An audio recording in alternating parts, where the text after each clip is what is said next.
For 25 years, I walked the same steady path in life. I'd rise early each day, clock in at a modest office job, and come home by mid-afternoon to find my wife, always standing at the stove, humming softly as she prepared dinner. We'd eat together, watch a couple of light-hearted TV shows, then head to bed around 10 or 11. Some folks might call that dull. Occasionally, I felt small pangs of restlessness, wondering if we should have aimed for bigger adventures, traveled more, or moved to a city with more excitement. But then I'd awaken in the morning to the smell of bacon sizzling and hear my wife humming in the kitchen, and all those doubts would dissolve. Our routine was comfortable. It was a small, stable world we built. A house, a decent job, each other. Maybe we were content. Maybe we could have gone on living that way forever, if only her cold had been just an ordinary sickness. But it wasn't.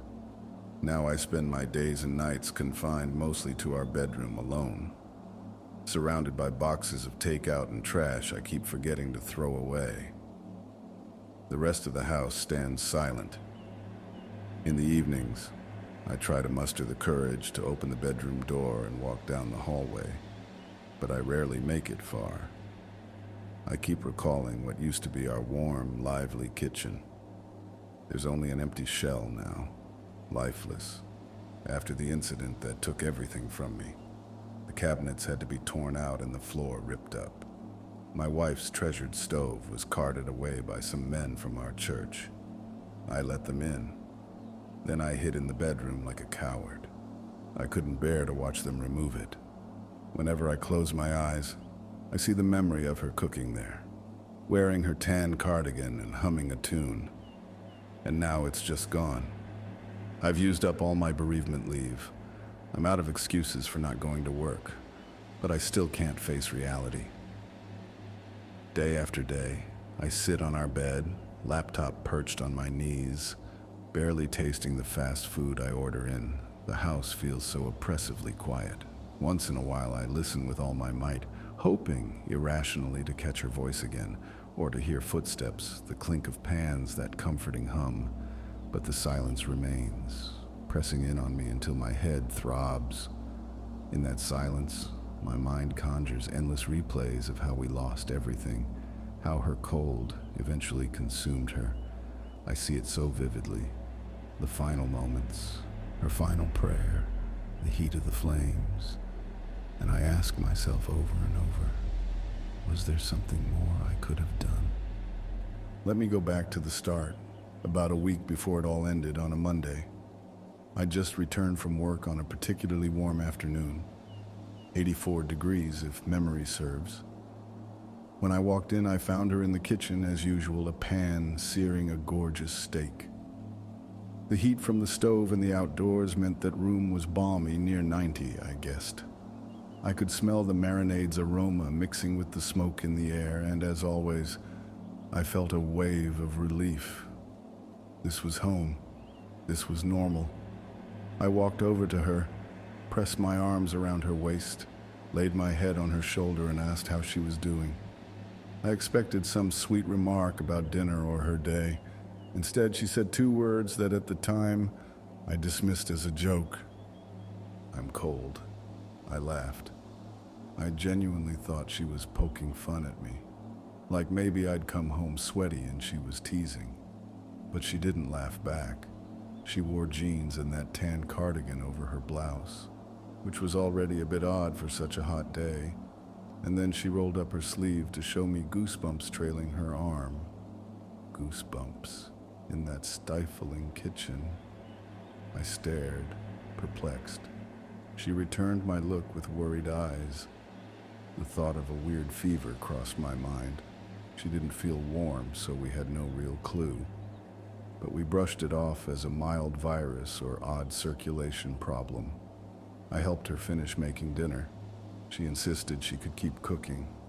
And afterward, I put her to bed early, skipping our usual routine of watching game shows together.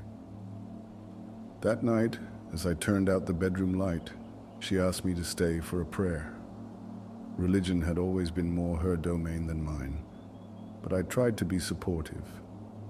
She prayed with a tender sincerity. "Dear Heavenly Father, hallowed be thy name. You are the Father of health and wellness. Satan is the father of sickness and suffering. I pray that this sickness leaves me, that I feel your warmth again. In your name I pray, amen." Her voice trembled slightly, but I hoped it was just anxiety. Afterward, I kissed her forehead and told her she'd feel better in a day or two. She looked unconvinced, but nodded. I left her to rest, then ended up washing the dishes, cleaning the stove, and half-heartedly watching TV by myself. The next morning, I found her still feeling cold, but she tried to hide it. She insisted on making breakfast, humming in a subdued way. I tried not to worry, yet as the week wore on, her cold only intensified. By Wednesday, she was bundling herself in extra sweaters, even though the house was sweltering. I'd come home and the fans would be off, the windows closed. She'd cling to a blanket, apologizing that she was too cold to function well, that dinner might be late or simpler than usual.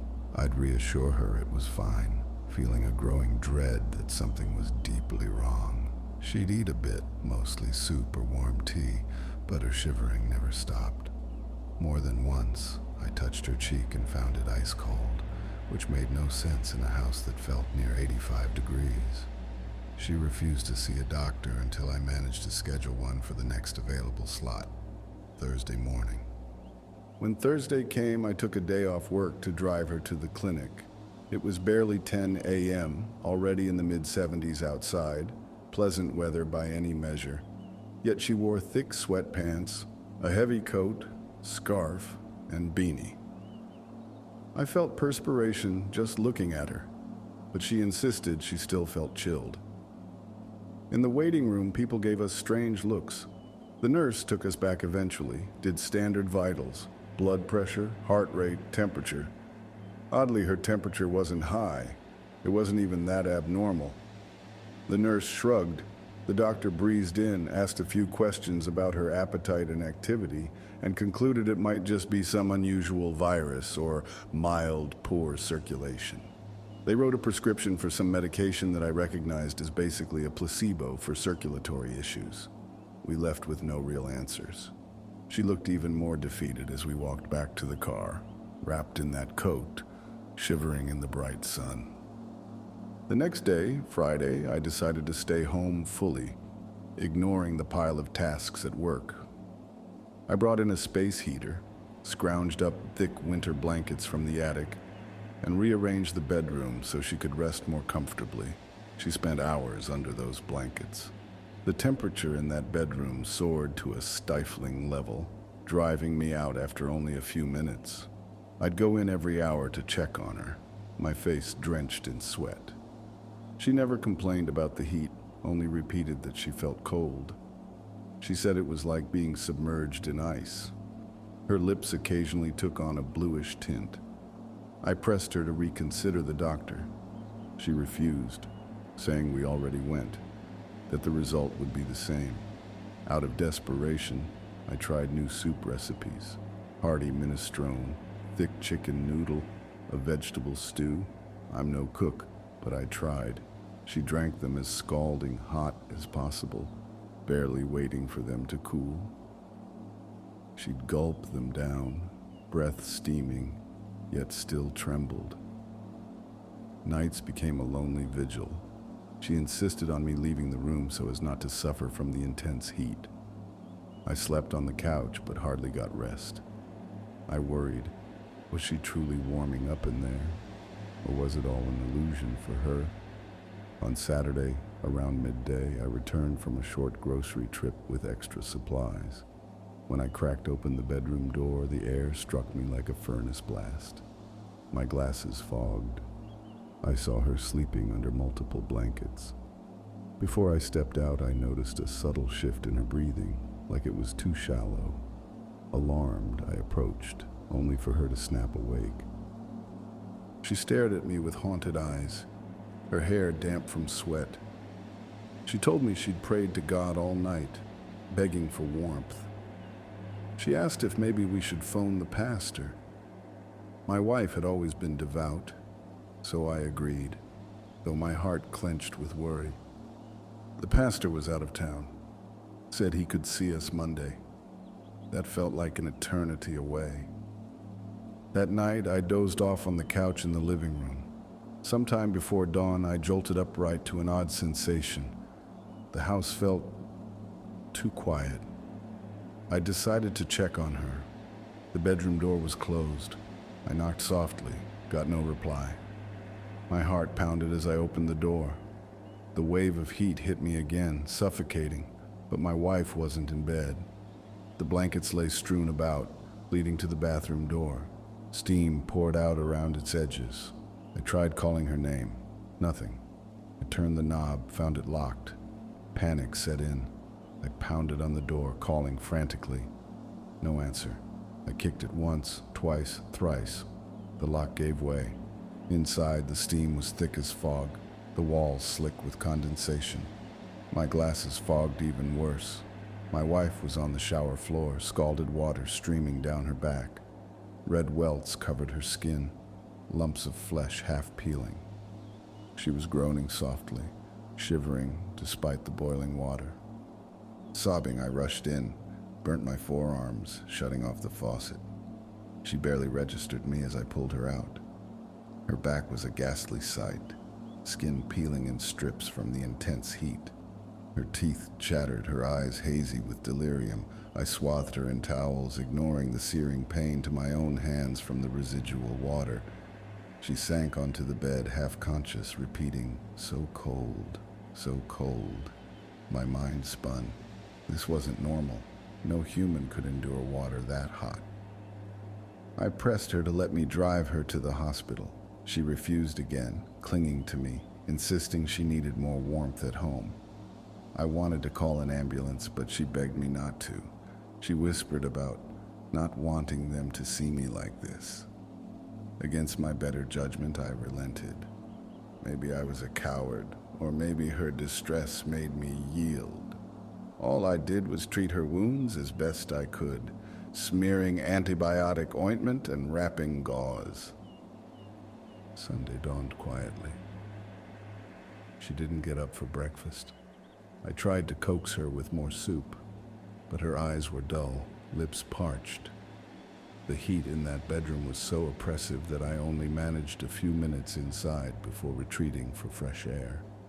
She had the space heater cranked up, the windows sealed. She pleaded for me to pray with her again, but this time her words were a twisted mockery of the faith she once held. She accused God of ignoring her pleas, asked if Satan might share his flames.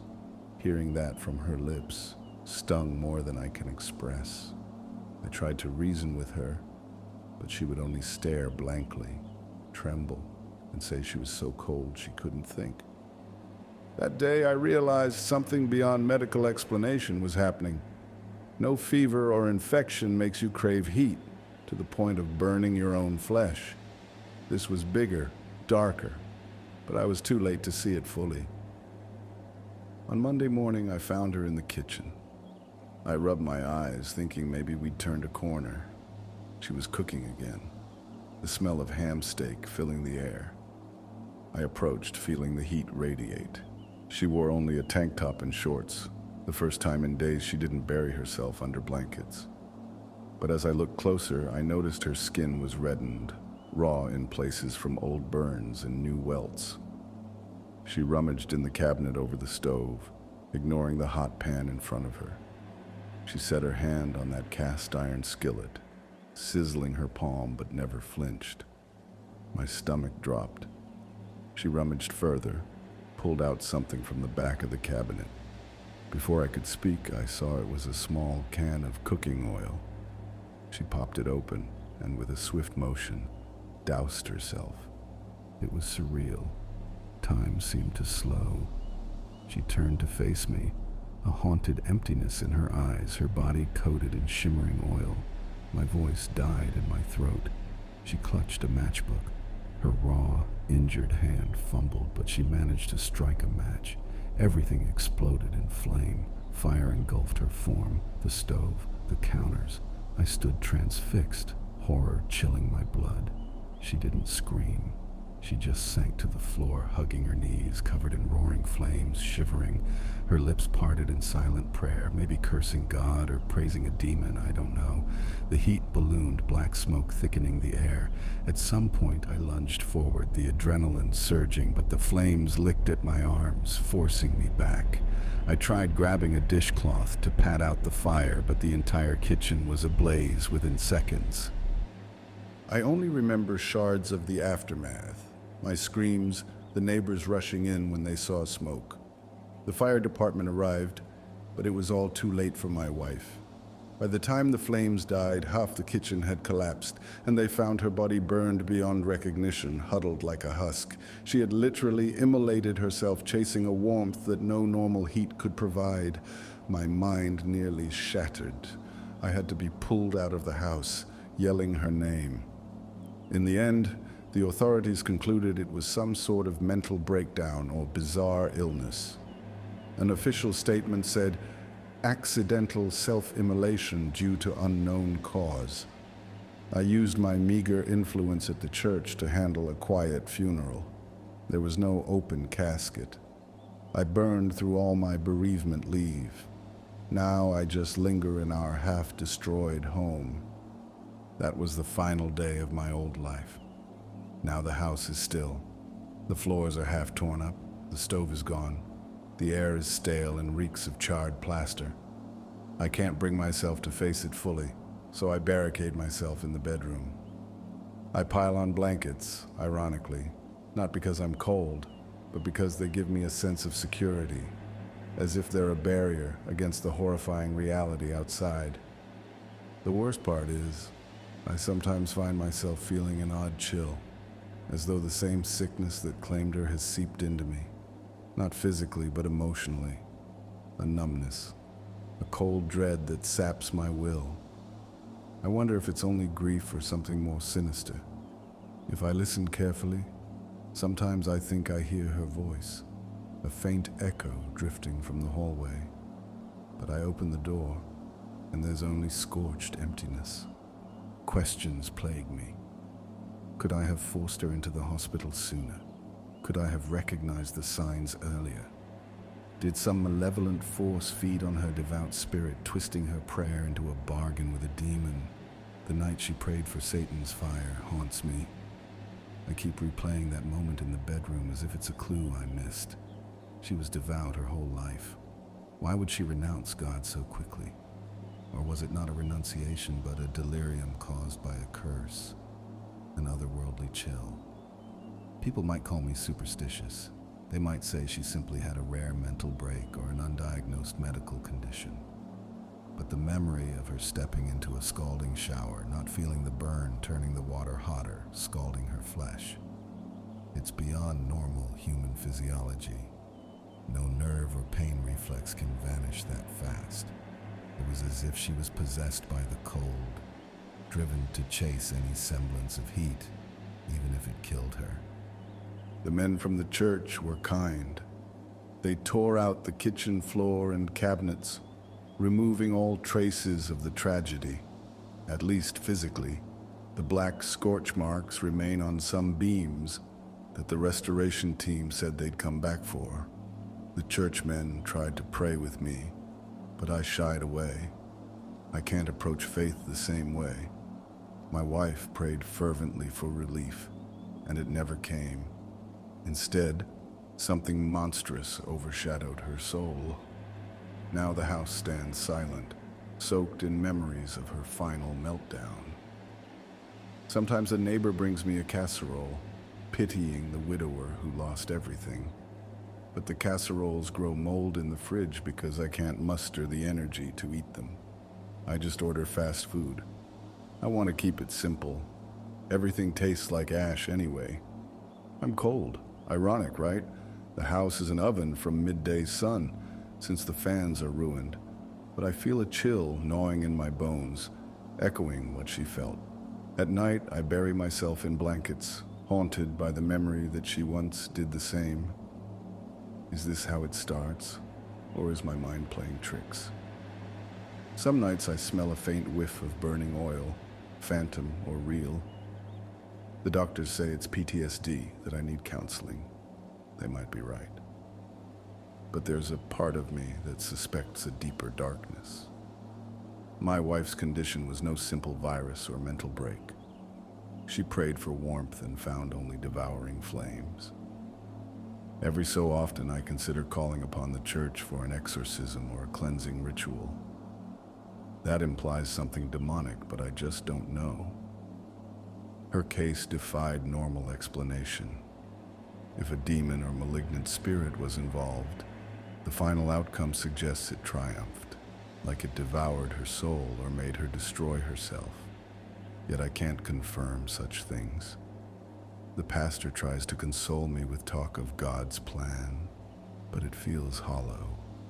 God's plan would never let her suffer so hideously.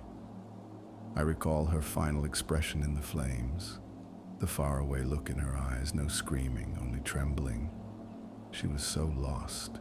She used to be the heartbeat of this home, the humming cook, the devout believer who ended every day with a soft prayer for our well-being. How could that vanish in a single cursed week? I blame myself. Maybe I should have forced her into urgent care. Maybe I could have physically carried her to the car. The memory of her arms fighting me off in the scorching bathroom replays over and over. She didn't want help. She only wanted heat, a craving that overshadowed all sense. Did she truly believe she was freezing? Or was there an entity draining her warmth, leaving her to seek out more and more heat? That might be madness, but what about her scalded flesh that she never felt? The doctor's failure to find any cause? Her final act of self-immolation in the kitchen? Nothing about it is normal. Sometimes I reread her diaries. She kept a small journal for devotions and notes. In the pages before the cold began, she mentioned feeling a strange draft at night, a chill from the corners of the house that she couldn't place. She prayed about it, said she felt uneasy, but didn't tell me because she worried I'd dismiss it. Then a few lines talk about a dream she had, of wandering in a snow-covered desert, hearing a voice calling her deeper. She wrote, "I was so cold, but the voice promised warmth if I only followed." That entry was from 2 days before she told me she was feeling cold. Could something supernatural have latched onto her dream? I know it sounds paranoid, but given the horrific outcome, I can't rule it out. I no longer watch TV in the evenings. That used to be our time, sitting on the couch, her leaning against me, enjoying mindless shows. Now the couch only reminds me of the nights I started sleeping there, exiled by the scorching bedroom. Instead, I stare at the bedroom ceiling. The simplest tasks, paying bills, taking out the trash, feel pointless. People call me, but I rarely pick up. My boss left me a message. "We understand your loss, but we do need you back eventually." I can't envision returning to that old routine. My wife's absence rips a hole through everything. It's like the warmth she radiated was the only thing that made our ordinary life feel special. Sometimes I recall the Sunday that ended in a row of firefighters swarming my home. The neighbors lined the street, whispering about the black smoke, the screams nobody heard from her, the odor of burnt flesh. The men hosed down the kitchen, leaving puddles that turned to mud near the door. They told me it was a total loss, that the stove was destroyed, that half the floor was unsalvageable. Her body was found near the stove, knees drawn to her chest, arms around her legs, as if she died in the exact posture I saw her in. The coroner said it must have been quick. That's the only mercy. Maybe the flames overcame her nerves instantly. But I can't forget the chatter of her teeth that I heard, or the blankness in her eyes as the fire consumed her. I tried to bury it all with the house, but the insurance claim forced me to remain in these ruins. They needed me present for inspections, for contractors. Meanwhile, the churchmen helped me remove the burnt appliances, though I hid like a coward in the bedroom so I wouldn't see them carrying her stove away. That stove used to represent the beating heart of our home. Now it's scrap metal. The smell of charred wood lingers in the walls. Some nights I think I see flickers of light in the hallway, reminiscent of the flickers of the fire that night. Or maybe it's just my mind punishing me with illusions. I keep returning to that final prayer she uttered, half delirious. Satan is the father of sickness. I accept your warmth. She never believed that in her right mind. She was a devout Christian who once found solace in every Sunday sermon. Yet the cold twisted her so thoroughly that she'd consider calling upon hell's flames if heaven's answers never arrived. That is what plagues me, the knowledge that in her final hours she felt utterly abandoned by the God she worshipped. I can't help but ask, if God was real and loving, how could he let that happen to her? The pastor tries cliches about testing faith, but I don't buy it. This was cruelty. Possibly a malevolent force singled her out. Possibly it's just a freak medical condition that no doctor recognized. Either way, it ended in tragedy. Now I teeter between blame and bitterness, between sorrow and numb acceptance. People say I should see a grief counselor or a psychiatrist, but I can't muster the energy. I'm stuck in a cycle. Wake up, grab some fast food or ignore eating altogether, reheat coffee I can't taste, slump in the bedroom, stare at photos of her. At night, I wrap up in blankets, ironically seeking the comfort she used to find in warmth, though I suspect I'm just trying to fill a void. Once or twice I've considered lighting the stove in the broken kitchen, but it's gone. I replaced it with nothing, so there's just an empty space. The men from the restoration company told me they could eventually rebuild, but I keep putting them off. The idea of cooking or hearing sizzling pans now terrifies me. Neighbors check in, dropping off casseroles or groceries. I accept them politely, but rarely open them. It all tastes like cardboard. One or two neighbors tried to talk about the possibility of a demonic possession, especially since my wife's final words felt almost blasphemous. Another neighbor insisted it's an unknown medical condition, maybe a neurological glitch that killed her sense of temperature regulation. In either scenario, I remain lost. Maybe if I'd forced her to see a specialist, or if I'd physically dragged her to the emergency room, we'd have a chance. Or if I'd recognized the moment her faith shattered, maybe I could have comforted her enough to keep her from that final, horrifying act. I keep reliving the scene in the kitchen, her stooped figure, the match spark igniting the cooking oil, the whoosh of flame wrapping her body, the utter calm in her posture. That calm remains the most haunting detail. If she'd panicked or screamed, I'd figure she'd just lost control in a moment of madness. But she intentionally doused herself. She intentionally lit the match. She let the fire devour her as if it were the only release from the cold. No logical explanation suffices. Some nights I wonder if, in that last instant, she felt a fleeting warmth, a final relief that ironically cost her life. Then I remember the burns on her back from the shower and how she never flinched, never felt pain. If she was that numb, maybe she never felt the flames. I'm writing all this now in a single messy outpouring on my laptop because part of me hopes that capturing these details might exorcise them from my head. But it's not working. The bedroom is still stifling. I can't bring myself to open the window. I swirl in contradictory sensations. The house is physically warm from leftover summer heat, yet I sense a creeping chill in my bones. Her final cold resonates in me. Maybe I'm just internalizing her suffering, or maybe something else lingers. The house is silent, no sign of her humming, but I still expect to hear it.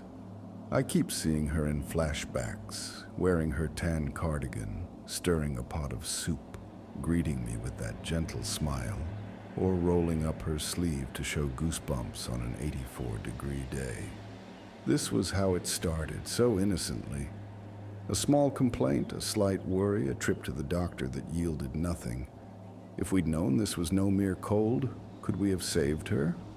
The swirl of regrets devours me. The only relief is numb exhaustion. I suspect that's the same numbness she felt physically, except mine is emotional. Maybe that's my penance. Time drifts, days losing meaning. I watch the sunbeam shift across the bedroom floor each afternoon, inch by inch, until it's gone. My phone rings occasionally. My boss from the office wonders if I'll ever come back. I give non-committal answers. The church ladies send me texts about a prayer circle, but I recoil from the idea of prayers after what they failed to do for my wife. She prayed night after night, only to end up immolating herself for warmth. If there's a God, I don't see his compassion here. Sometimes in nightmares, I see her final face, eyes watery, lips trembling, hair singed as she crouches in flames. She never screams. She only stares at me accusingly. I wake drenched in sweat, ironically the same sweat that drove me out of her heated bedroom those nights.